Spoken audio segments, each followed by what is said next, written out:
So today I'm going to be making a pork roast in the crock pot. So it is, we've made it a couple of times and I really enjoy it.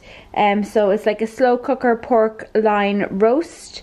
So it's cooked in honey butter garlic sauce. And we cook it until it's very tender.